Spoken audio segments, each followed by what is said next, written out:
Rob Hughes, YesCymru. I'm standing by the Pwll Emlyn in Bydlynog, Bellwynog, in the Taff Bargoed Valley.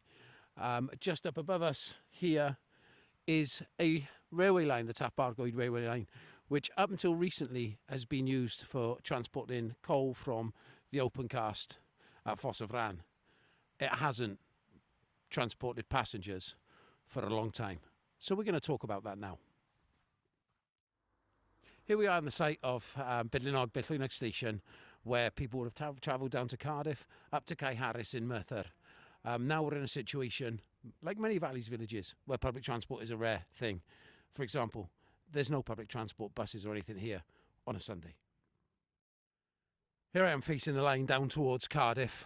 This then goes through the village of Lewis and on to Fossagardine and on Nelson before making its way to Ystrad Mynach.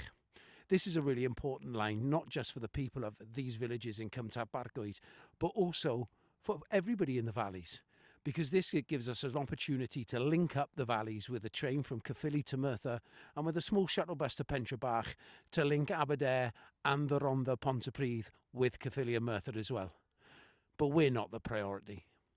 While we're spending money, Welsh taxpayers' money, on projects like HS2 and lines from Oxford in England, the people of Wales are losing.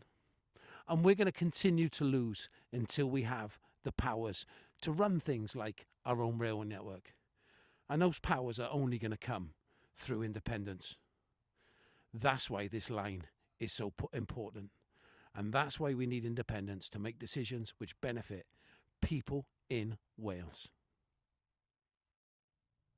So as we leave Bydlynog with Merthyr in that direction and Cardiff just over 20 miles down there, we've got one message for you. Wales won't change until we change Wales. Join YesCymru. www.yes.cymru/join.